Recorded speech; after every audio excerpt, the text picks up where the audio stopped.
But you know what? I think now we can turn to, let's just say, the main show, the big show of this episode, But the crime drama, gangster, slight superhero-ish, your new must-watch show that is on Crave or whatever way you watch things, The Penguin.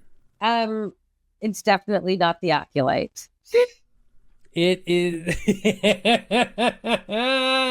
The Penguin, Yes. starring Colin Farrell. And I don't want to say that if he died next year, he's going to forever be remembered as the Penguin. But I mean, if there is a character in your repertoire that you just nail, Colin Farrell as Penguin, Oswald Cobblepot. He did it. And He did it. he did it. Okay, so let's just give a little breakdown. I believe we got the trailer happening to the whatever of us. So if you got to see the Batman with Robert Pattinson. Robert Pattinson, I always want to say Patton Oswalt, and that was not Patton Oswalt. Robert Pattinson's The Batman. You got to see Colin Farrell as the Penguin already. This is a week later, at the end of the Batman, when the Batman ended, flooding happened in Gotham, everything went asunder, whatever. Batman's like, I do it for the city. That's what he sounded like. This is a week later. That's when when this starts off, and it is now there's a power vacuum in Gotham. Falcone's gone. Falcone's down. He was the head mob leader. The other guy, the Maroni family, the head guy, he's in jail, and now Penguin's here to fill a power vacuum. No, Penguin killed Falcone's son. That's kind of how this all started. Yes, and that's I would say spoiler, but that's within the first 10 minutes But of this whatever. show. It's fine. Whatever. It's the son. Who gives a shit about the son? Played He very was well a by plot Michael device. Zegan, by the way. Played very well by Michael Zegan. He was a plot device to be killed. To Yeah, he kill was. No. Like, Head Falcone, no. That- Carmine Falcone got killed in the Batman. And so that's why there's the power vacuum, because it's like, hey, a big head mob boss got whacked. So Right. who's in charge of all these dynamics? What's going And- on with all this? And the premise of the Penguin Yes. is that, he tries to be that person to the family to keep things the same. Mhm. And yeah, okay, call it a spoiler if you want, but a certain member of that family, Mm-hmm. um, takes a freaking bucket. Won't tell you how. No. And then it starts off the chains of events that gives Oz or the Penguin his purpose in this iteration of Gotham. Yeah. And it's damn good. God, it's good. It is such the way he's portrayed, like, because in this book, the Penguin has a limp. He's got scars and shit. He is unassuming, and that is how Oswald Cobblepot previously, and this is mentioned in the first episode, that's how he survived. He gets shit done, but he's unassuming. Nobody sees him as a threat, and he says, like, oh, I keep my head down, take my licks, whatever, get the thing done, and then whenever he's talking to the family or whatever, he's like, oh, yes, fam, absolutely, whatever you say, family. Well, very, very humble to them. But then whenever you see him with his boys, like, because the Penguin is put in charge of this drug operation, or drops, where it's just like this drug that's all over Gotham, and, it's like they're producing this drug, it's drops, it gets you high and all that fun stuff. When he's with that crew, he's the best, like the best boss you've ever had. He's like, hey, boss, hey, Oswald, what's going on? Can we do this? Can we do this? Whatever. Oh, hey, Oswald's going to do. People are running up and approaching him, talking to him, offering this or that, whatever. And he's shooting the shit with these people. Yeah, like, oh, did that really happen? Ah, it sucks. Here, make sure you get it. He's very friendly, very, like, approachable, whatever. But then when you get him in front of, like, the family or other big leaders, he's like, all right, it's fine. It's, yeah, it's all right. Yeah, no, we ain't going to do that. We ain't going to do it. He's got to be a little more hard as nails. And to people he views as below him, like, people that owe him money or people that are in his way, whatever, he's a tough son of a bitch. But when it's his crew, he's the best guy in the world. Okay, so yes, he does. So it's dynamics that he plays, and he plays it very well. He comes the character in this penguin comes off as a worker bee to the family. The thing Mhm. is, he's really not. He is No. really not. He is on his grind Oh my God. just at being around that family. But that would be a spoiler if I tell you about it. However, going back to Colin Farrell in this role particularly, like Yeah. I think he's always going to be remembered for this role. I can't Oh yeah. imagine the hours spent in the makeup chair Oh my goodness. to Can you do imagine? to achieve the look of this character. When he first came on screen, I swore he was Joaquin Phoenix, but he's not. He's not. No. He's No. he's Colin Farrell, and he does such a good job at having the physicality of someone who lives that lifestyle with the family. You know what I mean? But it's still very likable and also kind of relatable. Like, he's just a regular dude. He does some bad shit, but he's just a regular dude. But he's a dude that came from nothing. You know, like you get to meet his mama, and his mama's, just the most, I don't know if it's a healthy relationship, but they're good in a strong bond. Of she's like, I've raised my boy to be strong, and we're gonna be strong. But she's not like harsh, demanding, crack. Where she's understanding. She's like, I hear your problem. Here's how we can get out of it. You know, like she's helpful. She gives him advice. Right. And the thing about this penguin is that when it comes to the women in his life, I love the way the writers put this in perspective. When it comes to the women in his life, like a lot of people that run that type of lifestyle, the women in his life are treated with the utmost care and respect for the most part. Yeah. Even when the character, the penguin in the first episode goes to see his lady friend and asks his lady friend for a favor, he's kind of sheepish. He's looking down. His voice is soft. He's not disrespectful. Not disrespectful at all. The lengths that he goes to protect his mother or to separate his mother from his lifestyle. Do you know what I mean? Like, you could tell that the writers really thought deeply about how this penguin is going to be towards the woman in his life that he cares about. Now, the woman that he doesn't care about, you mind blown. Are we talking about Sophia Falcone, played by Kristen Milioti? Right. It's just the depth of thought and background and research and history and consideration that the writers gave this version of the penguin. It's not just, oh, this can be your little mobster gangster type TV show. This is not just your superhero DC regular comic book type of thing. It's not just cut paste hero, cut paste bad guy, no dimensions, da da da. Yeah. It's not that. It's not over the top. It's not too gritty. It's a nice meld of the both, and it's realistic and it's believable. And it is better. The first episode is 10 times better. And I love Jada Pinkett Smith on Girl, but it's 10 times better off the top than Gotham ever was. Oh, yeah. Off the top. Yeah. And that is due to, in part, because you want to watch Colin Farrell do his thing. He is amazing in this role. Amazing. Just the physicality. Like, honestly, if you could just put, I'm sure YouTube's going to have this, just a chain of videos of the way the penguin walks. And you're like, how is this guy the threat for the Gotham underworld? And then you see and the penguin knows this. It's like, it's what gives him more depth to this character is he grew up with this physicality.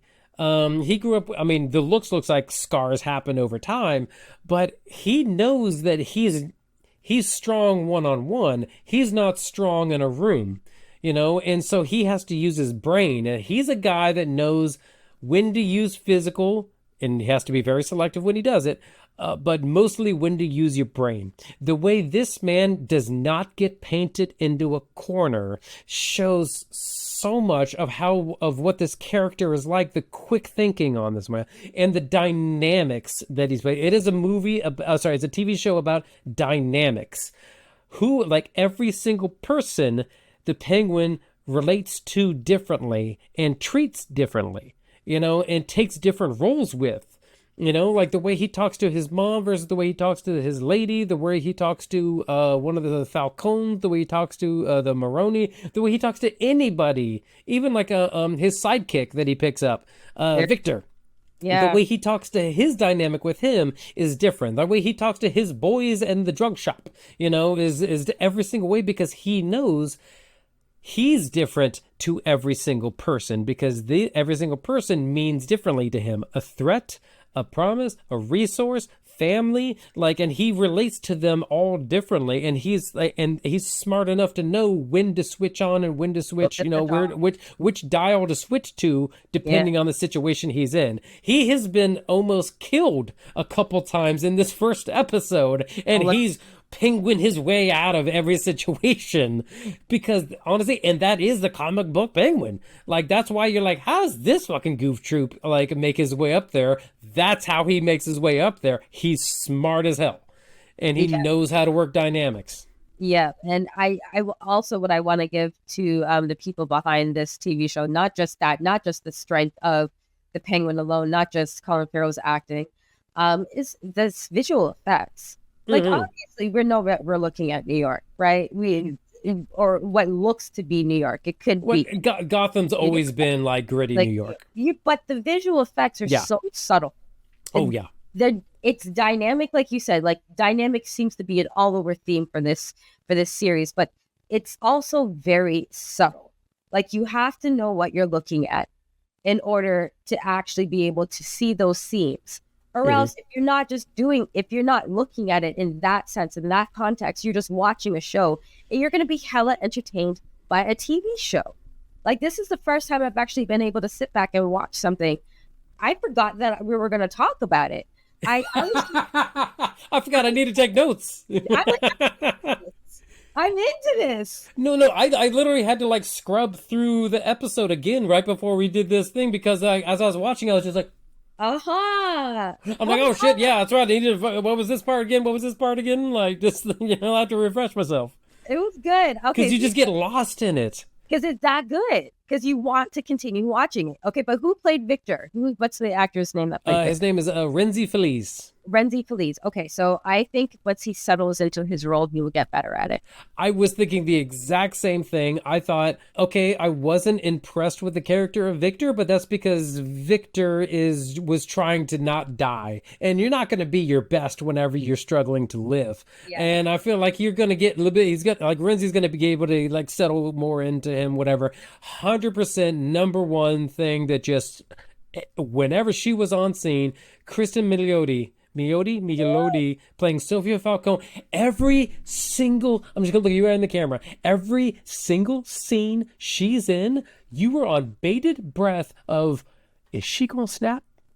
Homegirl. Oh my goodness! And that is the way the Penguin talk about dynamics. The Penguin you could tell scared shitless about Sophia Falcone, because Sophia Falcone is playing. Arguably, she's a killer. She went to Arkham Asylum because she's a killer. She's the real villain. She's a villain. But then she holds it together. But then when she talks, she doesn't really blink that well. And she just strikes directly to you. So which is it going to be? Penguin?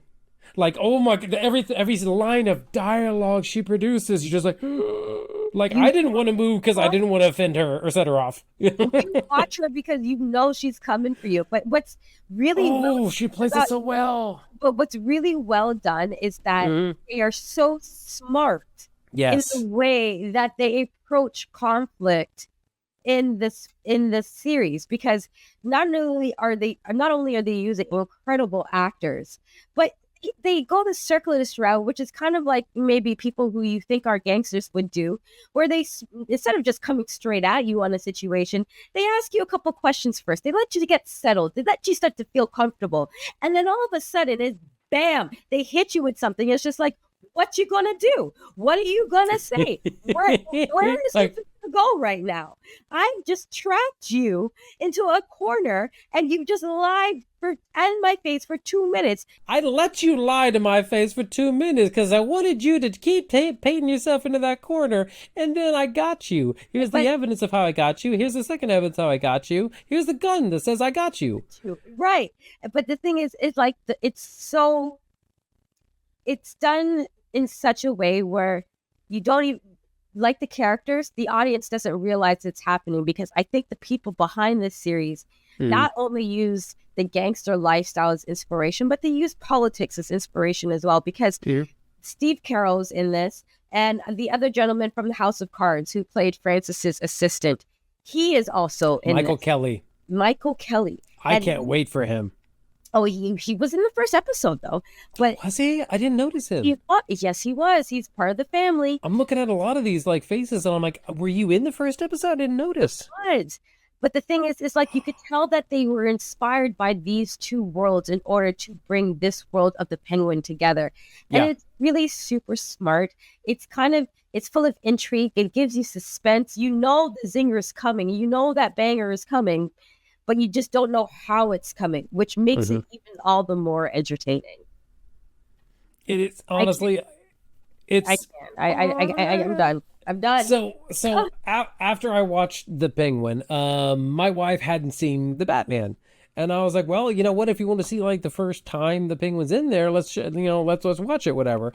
And I'm just gonna skip over my wife's diatribe of why did I waste 3 hours of my life to watch yet another Batman movie. But she was like, but Colin Farrell's role was wonderful. And it's told differently in a different light, because the Batman was played in a very dark, gritty, episodic, like solving. What if Sherlock Holmes punched his way through mysteries? That was basically what the Batman was, and I loved it personally. But the thing about the Penguin is, it's shot with. It's one of those subtleties of like it's shot the way the Penguin would see it. It's shot gritty, down to earth, working man style of doing it. Of telling a story, because that's what it is. It's from the point of view of somebody that, if on the opposite end in the Batman, you're like, ha, screw that guy. But then now that you're watching him as the main character, you're like, I get it. Like, I get your side of it, the Penguin. I'm not against you. I mean, your methods seem rough, but they seem to work. And it's also gritty underworld. Who gives a shit, right? You can knock them out loud. Who cares? But it has heart in it, too, because he's a person, and he also gets how other people had to come up from where they were too. Yeah. And the Penguin has heart, and it's just told well. A perspective needed. He will forever be known for this role. I mean, I've always said he's an incredible actor, but this truly have just fallen in love with him, or his work at least. Yeah. After watching this, and you're right. It's done with a lot of heart. And it's done with a lot of sincerity. And I don't know. I completely forgot about the Batman while watching it. Yeah, I forgot that I'm like, oh yeah, the Batman exists somewhere in that city. Like Bruce is somewhere in this. Like if I paused a frame, you'd see like a Wayne Tower, and like, oh yeah, there he is. Yeah, right. Yeah. Yeah, no, I give this series just the pilot. I don't like pilots. I don't like pilot episodes. I may end up liking the series later on, but I never usually like pilots. And when I do like a pilot, the series ends up consistently being good. And I really enjoyed this pilot. I think it's going to be great. And I just enjoy the acting, the subtlety, the world. I really am. The walk. Yeah, the walk. Definitely the walk. The club foot with the gnarled. Yeah. Which my wife was like, webbed feet. I get it. So I'm just excited to see where the writers have decided to take this story, because you already know the first season's done, and they probably already are working on the second if they haven't finished it already. Look, HBO needs shows like this. HBO needs it. Yeah. Anyway. And the sucky part about it is we have to wait until this Sunday to get the second episode. Right.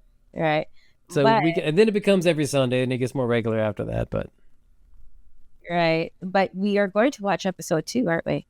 Of course, we're gonna watch episode 2. We're gonna review episode 2. We're not gonna watch episode 2. We're gonna watch episode 2. We're gonna watch episode 3, episode 4, and 5, 6, 7, 8. All of them. We're gonna watch all those episodes, and we're gonna bug you with all of that.